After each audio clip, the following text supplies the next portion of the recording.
Pagi hari ini saya akan bicara tentang tanggung jawab sebuah pengaruh. Tanggung jawab sebuah pengaruh. Tahukah Anda bila Anda punya kedudukan, Anda punya kekayaan, Anda punya ketenaran, Anda punya pengikut, Anda punya kepercayaan yang diberikan oleh orang-orang dalam hidup Anda adalah ada orang-orang yang punya pengaruh. Katakan amin. Berapa banyak Anda di sini yang Anda sadar Anda punya pengaruh, angkat tangan. Tadi saya sudah sebutkan. Anda punya kedudukan, kekayaan, ketenaran, kepercayaan pengikut. Anda punya anak, Anda punya murid, Anda punya pengaruh. Angkat tanganmu. Masih belum banyak yang angkat tangan. Anda gak sadar Anda punya pengaruh. Selama Anda punya orang-orang di bawah Anda, sekalipun pembantu rumah tangga, pegawai di tokomu, anak-anak di rumahmu, Anda punya pengaruh. Saya kasih contoh. Orang tua dengan anak, guru dengan muridnya, atasan dengan bawahan, pengusaha dengan pegawai, influencers dengan followers, pemerintah atau pejabat dengan rakyat. Siapapun Anda yang Anda diikuti, dipercaya, dipandang, diteladani, Anda punya pengaruh. Dan ketahuilah bahwa dengan pengaruh yang Tuhan percayakan dalam hidupmu, ada sebuah tanggung jawab. Banyak orang gak sadar bahwa hidupnya punya pengaruh dan dia sembarangan dengan itu. Kepercayaan yang besar akan disertai dengan apa? Tanggung jawab yang besar. Great power comes with great responsibility. Lukas 12 ayat 48b berkata, setiap orang yang kepadanya banyak diberi, daripadanya akan banyak dituntut. Dan kepada siapa yang banyak dipercayakan, daripadanya akan lebih banyak lagi dituntut. Yang artinya gini, semakin tinggi kedudukanmu, semakin besar kekayaanmu, semakin Anda tenar, semakin banyak pengikut Anda, semakin banyak muridmu, semakin banyak anakmu, semakin banyak pegawaimu, semakin banyak jemaatmu, semakin banyak rakyatmu, semakin besar juga pengaruh yang Anda miliki, dan semakin besar juga tanggung jawab Anda di hadapan Tuhan. Yang mengerti katakan amin. Pastikan setiap kita menggunakan pengaruh kita untuk kebaikan umat manusia dan untuk kemuliaan Tuhan. Amen. Mari bertanggung jawablah dengan pengaruh yang kita miliki. Karena kita akan menginspirasi dan membuat para pengikut kita, anak-anak kita, orang-orang yang kita pimpin untuk melakukan apa yang kita katakan atau kita lakukan. Baik dan buruk. Hati-hati orang tua, jangan sampai kasih teladan yang buruk buat anak-anakmu. Karena tanggung jawabmu kepada Tuhan. Anak itu upah dari Tuhan, katakan anak upah dari Tuhan. Kalau Anda seorang pengusaha, Anda punya pegawai, hati-hati. Pegawaimu akan meneladani contoh yang engkau berikan, baik maupun buruk. Kalau Anda seorang guru, hati-hati. Anak-anak didikmu akan meneladani perilaku dan perkataanmu, baik ataupun buruk. Pengusaha, pegawai, atasan, bawahan, pemerintah, dan rakyat, influencer dan followers. Anda bertanggung jawab atas setiap perkataan dan tingkah laku Anda, karena itu menular kepada orang banyak. Sebagai seorang pemimpin, Anda punya pengaruh dan suaramu tuh didengar oleh orang-orang yang Anda pimpin. Tahukah Anda, orang senang banget dipromosi. Orang senang banget punya kedudukan. Orang senang banget jadi pemimpin, yes, aku jadi bos. Tapi tahukah Anda, menjadi seorang pemimpin bicara soal tanggung jawab dan keteladanan. Katakan tanggung jawab dan keteladanan.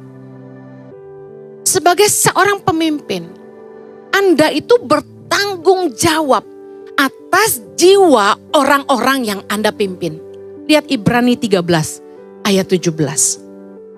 Ayat ini sering dipakai oleh pemimpin supaya bawahannya mentaati dia. Taatilah pemimpin-pemimpinmu dan tunduklah kepada mereka, sebab mereka berjaga-jaga atas jiwamu sebagai orang-orang yang harus bertanggung jawab atasnya. Lihat, Biasanya pemimpin bilang sama bawahan, ditekankan di sini, taati pemimpinmu, tunduklah kepada mereka. Tapi hey para pemimpin, baca ayat untuk Anda. Kita sebagai pemimpin harus berjaga-jaga atas jiwa orang-orang yang kita pimpin. Artinya apa? Mendoakan mereka. Memastikan jiwa mereka sejahtera. Mereka happy bekerja kepada Anda. Mereka bahagia dipimpin oleh Anda. Sebagai orang-orang yang bertanggung jawab atasnya, para pemimpin bertanggung jawab atas orang-orang yang mereka pimpin. Sebagai pemimpin di perusahaan, di keluarga, di pemerintahan, bahkan di rumah tangga, kitalah yang mementor orang-orang yang kita pimpin. Ibarat sebuah kapal, Andalah nahkodanya. Anda yang menentukan mau kemana kapal itu dibawa. Bila Anda memimpin dengan cara-cara dunia, sadar atau tidak sadar, Anda sedang mengajarkan kepada orang-orang yang Anda pimpin nilai-nilai dunia. Saya kasih contoh. Ada atasan tuh yang gayanya kayak preman, mafia. Tanpa dia sadari, dia sedang menyesatkan karyawannya. Amsal 16 ayat 29. Kita baca sama-sama. Orang yang menggunakan kekerasan menyesatkan sesamanya dan membawa dia di jalan yang tidak baik. Firman Tuhan tuh keren ya, apa aja ada loh. Hati-hati Anda orang tua, bagaimana Anda berbicara kepada pembantumu di depan anakmu. Kalau Anda sering jahat sama pembantu dan anakmu lihat itu, Anda sedang menyesatkan anak-anakmu. Kalau Anda adalah seorang atasan dan Anda memimpin dengan cara-cara dunia, dengan kekerasan, Anda sedang menyesatkan karyawanmu. Kalau Anda seorang guru, Anda menggunakan kekerasan, Anda sedang menyesatkan murid-muridmu. Kalau Anda seorang pejabat dan Anda menggunakan kekerasan, Anda sedang menyesatkan rakyatmu. Hati-hati. Jangan pernah pakai kekerasan karena kita akan menyesatkan. Katakan kekerasan menyesatkan. Anak saya, Chloe dan Zoe, punya trauma hebat di sebuah sekolah di daerah Kelapa Gading. Dari kecil, mereka itu sebenarnya pernah saya masukkan ke sekolah swasta. Maaf ya, sekolah Katolik. Gak sanggup bayar sekolah Kristen. Lalu tidak lama saya pindahkan ke homeschooling. Jadi mereka sekolah di rumah bertahun-tahun. Selama SD sampai SMP kelas 1. Lalu saya kembalikan lagi ke sekolah Katolik ketika mereka waktu itu SMP kelas 1 dan 2 kalau nggak salah. Saya lupa-lupa. Mereka nangis tiap malam. Mereka nggak mau sekolah. Dan setiap malam ketika kami berdoa, dan saya selalu selimutin mereka dan cium mereka satu-satu, mereka nangis. Mereka bilang, "Mami, I don't wanna go to school. I don't wanna go to school." Saya bilang, "Kenapa?" "I don't wanna go to school." Mereka gak bisa jelasin. Sekarang mereka sudah besar. Tahu gak apa yang mereka cerita? Guru di sekolahnya menggunakan kekerasan. Siswa di kelasnya itu pernah satu kali pakai buku biologi yang tebal begini, dipukul kepalanya. Pernah dengan penggaris, anak itu dipukul. Orang tua yang nitipin anak di sekolah, tahu gak anakmu dipukulin guru? Dan mereka gak kasih tahu kamu. Mereka diam. Tahu kenapa? Pembantu-pembantu, suster-suster yang merawat anak-anakmu, anakmu dipukul. Tapi mereka diam aja, gak mau kasih tahu orang tua. Tahu kenapa? Karena kalau mereka kasih tahu kamu marahin gurunya, lalu apa? Dia dihajar. Nilainya dikasih jelek. Kalau kamu tegur pembantumu, tebak apa yang terjadi? Mama papa kerja, mama papa keluar kota, anaknya disiksa.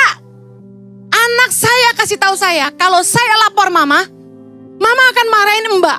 Lalu apa yang terjadi? Mama pergi, mbak lebih jahat lagi sama saya. Saya menyesal. Dan saya harus ajarkan ini. Percayalah kepada anak-anakmu. Seringkali kita tidak mau dengar suara anak-anak kecil. Kita pikir, kamu ngarang ya. Anak kita tidak punya kepercayaan kepada orang tuanya. Karena orang tuanya tidak percaya dan tidak bela dia. Guru-guru hati-hati, jangan pakai kekerasan. Kekerasan itu tidak mendidik, tapi menyesatkan, kata firman Tuhan. Orang yang menggunakan kekerasan menyesatkan sesamanya. Wow, hati-hati dengan influencer Anda yang suka TikTokan. Anda yang suka upload sosial media, hati-hati. Jangan menggunakan pengaruhmu di sosial media untuk menyesatkan generasi muda dan membawa mereka di jalan yang tidak baik. Saya agak kecewa bagaimana influencer yang sangat dikagumi sama generasi muda yang followernya sangat-sangat banyak sampai puluhan juta di Indonesia. Nggak jaga hidupnya. Sehingga menyesatkan banyak generasi muda. Saya kecewa sekali bagaimana influencer menggunakan pengaruh mereka dengan tidak bertanggung jawab. Bila Anda memimpin karyawanmu, bawahanmu, murid-muridmu, anak-anakmu dengan kasih dan kebenaran, Anda juga sedang mengajarkan kepada orang-orang yang Anda pimpin tentang nilai-nilai kasih dan kebenaran. Action speaks louder than words. Hati-hati jadi guru dan orang tua tuh jangan toksik. Jadi bos tuh jangan toksik. Toksik tuh gimana? Ada orang tua yang toksik sampai anaknya gak tahan dan DM saya. Saya ajarin apa tau gak? Untuk anak-anak yang udah gede nih. Udah umur 20, udah harusnya kerja ya kan? Mereka tinggal di rumah orang tuanya dan orang tuanya toksik. Tau gak saya ajarin apa? Ini biar orang tua dengar gak apa-apa. Saya bilang gini, cepet-cepet cari kerja. Cepet-cepet mandirilah dan keluarlah dari rumah. Ngekos aja di tempat lain. Supaya kamu gak perlu stres tiap hari karena omongan toksik orang tuamu. Orang tua yang suka bertengkar setiap hari itu toksik. Karena anakmu stres lihat pertengkaranmu. Satu-satunya hal yang saya regret dalam hidup pernikahan kami adalah anak-anak kami pernah lihat pertengkaran kami. Dan itu sangat mengecewakan bagi mereka. Karena papa mama hamba Tuhan tapi bisa bertengkar. Mereka tentu tidak mengerti bahwa wajar dalam pernikahan itu ada konflik. Tapi yang saya sesalkan mereka pernah lihat kami bertengkar. Dan itu membekas. Jangan jadi orang tua yang toksik buat anak-anak. Jangan jadi atasan yang toksik buat pegawaimu. Atasan, orang tua, guru yang takut akan Tuhan pasti akan mengajarkan nilai-nilai takut akan Tuhan kepada pengikutnya, kepada anak-anaknya, kepada pegawainya lewat teladan hidupnya. Amin. Tapi pemimpin atasan yang tidak takut akan Tuhan akan memimpin dengan cara-cara dunia. Contohnya apa? Sikat sana, sikat sini. Suap sana, korupsi sini. Hajar kanan, hajar kiri. Kejam sama bawahan. Fokusnya hanya profit oriented. Saya mau tanya sama bos-bos. Kepada atasan-atasan, ketika Anda melihat bawahan Anda, apa yang Anda lihat? Uang atau orang? Jujur. Jawab dalam hatimu. Karena kebanyakan bos, atasan cuma memperlakukan bawahan mereka untuk mendatangkan keuntungan pribadi. Fokusnya cuma money. Lihat orang, lihat uang. Ini yang terjadi. Anda marah sama gereja, banyak pendeta mata duitan. The fact is everyone do the same. Pendeta lihat jemaat, duit katanya. Puji Tuhan saya enggak ya. Tolak dalam nama Yesus. Tapi bukankah bos juga seringkali lihat bawahan cuma duit? Money oriented, profit oriented. Kita lagi ngajarin sama anak buah kita, kita lagi ngajarin anak-anak kita, money is everything. Mari lihat Matius 24 ayat 45, kita baca sama-sama. Yuk baca yuk, siapakah hamba yang setia dan bijaksana yang diangkat oleh tuannya atas orang-orangnya untuk memberikan mereka makanan pada waktunya. Berbahagialah hamba yang didapati tuannya melakukan tugasnya itu ketika tuannya itu datang. Aku berkata kepadamu, sesungguhnya tuannya itu akan mengangkat dia menjadi pengawas segala miliknya. Ayat 48. Akan tetapi apabila hamba itu jahat dan berkata dalam hatinya, Tuanku tidak datang-datang, lalu ia mulai memukul hamba-hamba yang lain dan makan minum bersama-sama pemabuk-pemabuk. maka tuan hamba itu akan datang pada hari yang tidak disangkanya dan pada saat yang tidak diketahuinya, dan akan membunuh dia dan membuat dia senasib dengan orang-orang munafik. Di sanalah akan terdapat ratapan dan kertakan gigi. Yesus cerita tentang perumpamaan ini. Menurut Anda ini siapa? Tuhan lagi bicara kita. Harusnya tuh selama kita hidup, kita jadi hamba yang setia dan bijaksana, yang melakukan tanggung jawab kita yang Tuhan percayakan dengan baik. Memperhatikan domba-domba yang Tuhan serahkan kepada kita. Memperhatikan pegawai-pegawai yang Tuhan serahkan dalam hidup kita. Memperhatikan anak-anak yang Tuhan berikan dalam hidup kita. Murid-murid yang Tuhan percayakan kepada kita. Harusnya kita jadi hamba yang bijaksana, setia. Memberikan mereka makan pada waktunya. Bicara soal Tuhan yang gak datang-datang itu siapa? Yesus. Kita pikir Yesus ini katanya akan kembali. Yesus gak kembali-kembali. Lalu kita mulai hidup seenaknya. Kepemimpinan adalah sebuah kepercayaan dari Tuhan. Katakan, kepemimpinan adalah kepercayaan dari Tuhan. Sebagai pemimpin, kita nih bertanggung jawab atas orang-orang yang Tuhan percayakan dalam hidup kita. Katakan amin. Jangan sampai kita memperdaya dan memanfaatkan orang lain untuk memperkaya diri sendiri. Sebagai pemimpin kita harus peduli sama nasib orang-orang yang kita pimpin. Orang-orang yang setia bekerja kepada kita. Orang-orang yang membangun bersama-sama kita. Orang-orang yang ada bersama-sama kita hari ini melayani bersama kita. Lihatlah mereka. Mereka adalah orang-orang yang Tuhan percayakan dalam hidup kita. Kita harus memberi mereka makan pada waktunya. Kita harus memelihara hidup mereka. Kalau Anda saja pengen punya rumah, masa mereka enggak? Ingatlah, suatu hari kita harus mempertanggungjawabkan apa yang Tuhan percayakan. Imamat 19 ayat 13 kita baca. Janganlah engkau memeras sesamamu manusia, dan janganlah engkau merampas. Janganlah kau tahan upah seorang pekerja harian sampai besok harinya. Bos-bos yang serakah, rakus, money oriented, dan untuk mencapai tujuannya, tadi saya katakan sikat sana, sikat sini, suap sana, korupsi sini, hajar kanan, hajar kiri. Pemimpin yang demikian akan mengajarkan nilai-nilai yang sama kepada bawahannya. Tanpa ia sadari, ia sedang membangkitkan sebuah pasukan penjahat. Satu kali ada seorang staf masuk ke Tangan Pengharapan. Kami sedang urus izin sekolah waktu itu. Anda tahulah, Indonesia ini ada peraturan yang tidak tertulis tapi wajib dibayar. Paham kan ya? Ada peraturan yang tidak tertulis tapi wajib. Kalau nggak bayar, nggak keluar. Saya paham, bukannya kita mau suap, tapi mereka yang minta pungli. Jadi, staf saya ini, dia tuh ternyata dulu di tempat dia bekerja, itu biasa ngurus izin. Jadi dia bilang sama saya, Bu Heni, tenang Bu, saya urusin, pasti keluar. Kita bayar ini, kita kasih duit, kita kasih amplop. Saya lihat dia sampai termangu-mangu. Hah? Belajar dari mana loh?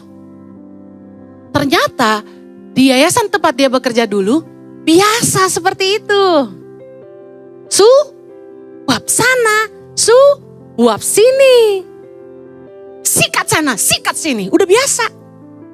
Saya dudukkan dia, saya panggil, saya bilang gini, Yesus pesan, bayarlah pajak kepada Kaisar. Kita kalau memang harus bayar, ya bayar. Nggak usah suap sana sini. Ikut aturan yang ada. Saya tidak mau ada cacat di Tangan Pengharapan. Ketahuan ada penemuan-penemuan korupsi dan tidak jujur. Saya nggak mau. Apa yang harus dibayar, dibayar. Saya paling nggak suka mental orang yang maunya gratisan. Kalau mesti bayar ya bayar.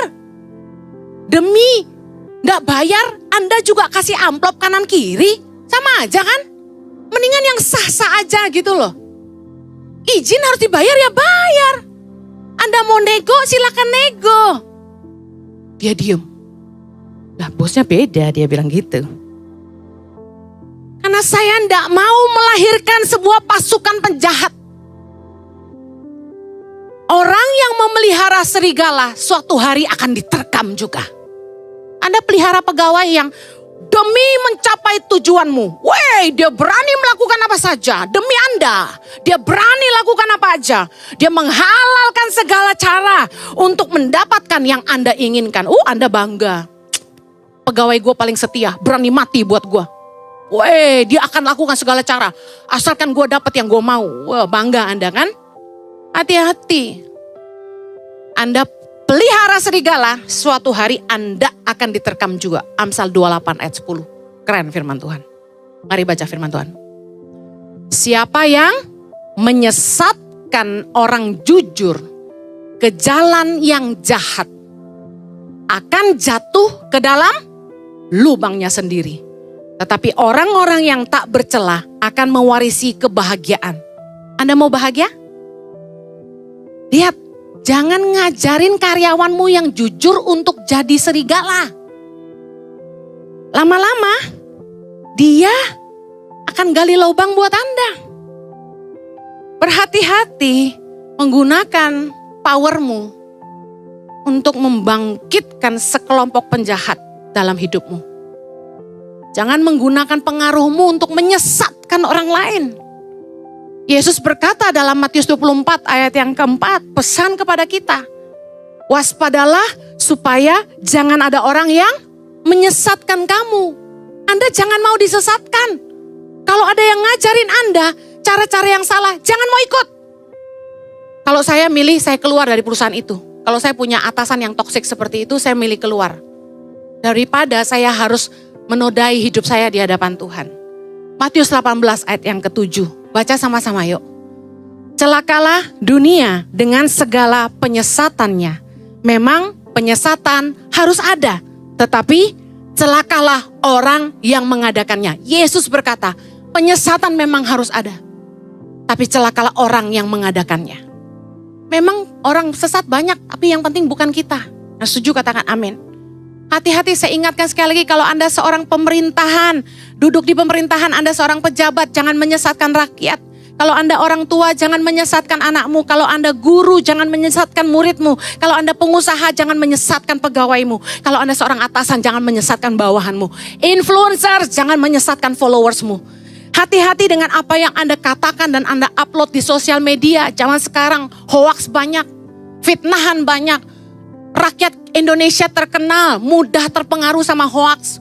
Siapa mati di-upload. Kurang ajar sekali kan?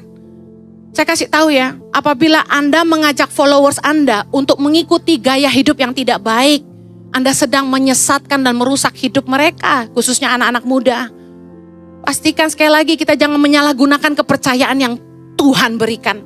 Ingat, tanggung jawab sebuah pengaruh. Gunakan pengaruh kita untuk menebarkan kasih, kebenaran, dan kebaikan. Saya akhiri dengan 2 contoh. Dengan 3 contoh. Yang pertama, seorang influencer atau seorang pemimpin atau seorang guru yang takut akan Tuhan, Anda tuh punya pengaruh untuk membawa pengikut Anda, bawahan Anda, murid-murid Anda untuk mengenal jalan kebenaran. Katakan, saya punya pengaruh untuk mengenalkan kebenaran. Contoh, ada pegawai kita mungkin yang rakus. Kita tahu, dia suka fitnah teman-temannya, dia suka menjilat kita sebagai atasannya. Nasihati dia, Amsal 16 ayat 8. Lebih baik penghasilan sedikit disertai kebenaran. Jangan ingin cepat kaya lalu kita tidak melakukan kebenaran. Daripada penghasilan banyak tanpa keadilan. Kita harus ngajarin, tadi nilai yang saya bagikan. Orang itu lebih penting dari uang. Ingat, Yesus berkali-kali mengajarkan, orang itu lebih penting dari peraturan. Di hari Sabat gak boleh makan, gak boleh ini, gak boleh itu. Orang lebih penting dari uang. 1 Korintus 10 ayat 24, Rasul Paulus berkata, jangan seorang pun yang mencari keuntungannya sendiri. Tetapi hendaklah tiap-tiap orang mencari keuntungan orang lain juga. Anda boleh cari untung. Halo, kalau Anda pengusaha, of course Anda harus untung. Supaya bisa nutup operasional, gaji pegawai, sewa tempat dan lain-lain. Tapi dengar, pikirkan juga keuntungan orang lain. Influencer jangan menjual, mempromosikan produk yang merusak kesehatan. Sekalipun Anda dibayar. Jika perkataan Anda itu dipercaya dan diikuti banyak orang, Anda harus lebih hati-hati mempromosikan sesuatu. Amin. Hati-hati merekomendasikan sesuatu. Jangan semata-mata demi keuntungan. Kita nggak mikirin dampaknya untuk hidup orang. Saya paling hati-hati kasih rekomendasi. Minta maaf. Saya kalau nggak memastikan sendiri, itu bagus. Saya nggak akan pernah rekomendasi. Kemarin ada yang tanya saya, Bu Heni, Ibu di endorse sama perusahaan itu, yang bagus dokter siapa? Saya jawab, saya kemarin di treatmentnya sama dokter ini, saya nggak tahu yang bagus yang mana. Ya kan saya belum coba. Ada orang-orang yang tipenya persuasif, marketing, itu hiperbola kalau ngomong. Nggak bener pun dia ngomong tuh kayak bener gitu loh. Gak ada pun bisa jadi ada, itu marketing, hati-hati. Sales bertobat loh. Anda kalau jualan obat, Anda minum dulu. Anda gak mau minum, jangan jual tuh obat. Jangan sampai Anda jual produk yang merusak kesehatan orang lain. Kan gak lucu ya. Anda promosi, ini vitamin penumbuh rambut, lah Anda sendiri botak. Gimana? Hati-hati. Jangan demi uang kita bohongin orang. Yang kedua, sebagai seorang yang punya pengaruh, Anda tuh punya kesempatan untuk mengajarkan tentang iman. Tadi saya share, Anda pengusaha, Anda punya kesempatan mengenalkan jalan kebenaran. Yang kedua, Anda punya kesempatan, pengaruh itu bisa menebarkan iman. Contoh, apakah di perusahaanmu Anda buat doa bersama? Ada kakak saya nih dari Australia lagi datang. Dia cerita. Sebelum bank buka, waktu di Indonesia dia sempat buka-buka cabang bank di sini. Dia ajak karyawannya berdoa sama-sama sebelum bank buka. Karyawannya banyak agama kan ya, nggak cuma Kristen aja. Ya dia bilang, mari kita berdoa menurut agama dan kepercayaan kita masing-masing. Setiap kali bank mau buka, doa dulu. Apa yang terjadi? Cabang di mana dia pegang, itu paling berkembang di daerah itu. Sampai dia dipercayakan 2 cabang. Anda tahu nggak ketika Anda sedang ngajak pegawaimu untuk membawa Tuhan dalam dunia kerjamu. Anda tuh sedang kasih tahu mereka, kita harus melibatkan Tuhan dalam usaha dan pekerjaan kita. Kita akan melihat keajaiban Tuhan dalam apa saja yang kita kerjakan. Mazmur 128 ayat 4. Diberkatilah orang laki-laki yang takut akan Tuhan. Yeremia 17 ayat ke-7. Diberkatilah orang yang mengandalkan Tuhan, yang menaruh harapannya pada Tuhan. Kalau kita tuh menyertakan Tuhan dalam usaha kita, dalam pekerjaan kita, dalam hidup kita. Tahukah Anda, kita akan mengalami keajaiban-keajaiban yang melampaui kemampuan kita sebagai manusia.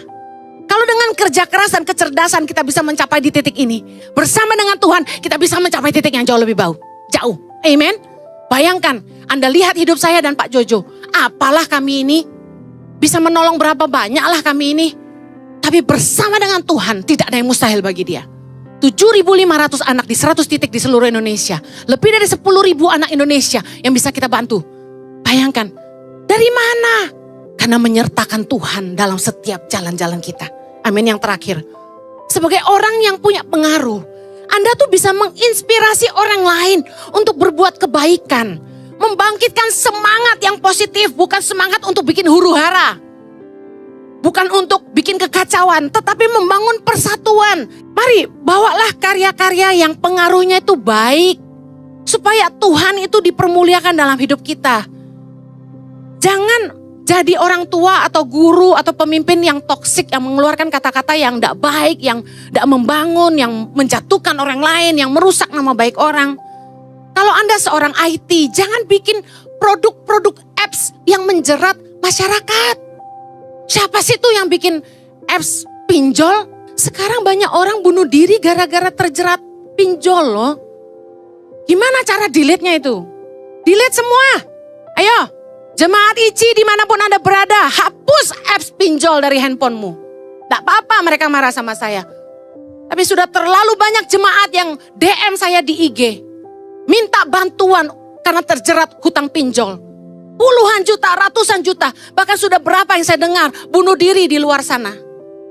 Anda jangan bunuh diri. Minta masukan dari penasehat hukum bagaimana menyelesaikannya. Amin. Di ICI, kalau Anda jemaat ICI, kita punya call center. Hubungi admin ICI. Kita punya call center yang bisa membimbing Anda bagaimana Anda bisa menyelesaikan hutang Anda. Khusus jemaat yang sudah ikut komsel katanya. Karena kalau enggak kebanyakan. Ya. Yang terakhir.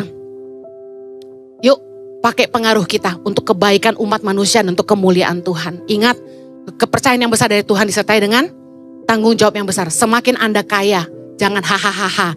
Ada tanggung jawab yang besar menyertai hidup Anda. Amen. Mari kita berdoa. Bapa di sorga, kami bersyukur untuk kepercayaan yang Tuhan berikan dalam hidup kami.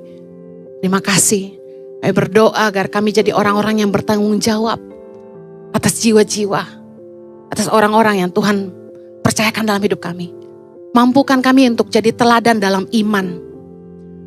Tolong kami supaya kami bisa menggunakan pengaruh kami untuk mengajarkan jalan-jalan kebenaran, mengajarkan iman, dan mengajarkan kebaikan bagi hidup banyak orang Tuhan. Biar kiranya dalam apa saja yang kami kerjakan, nama Tuhan dipermuliakan.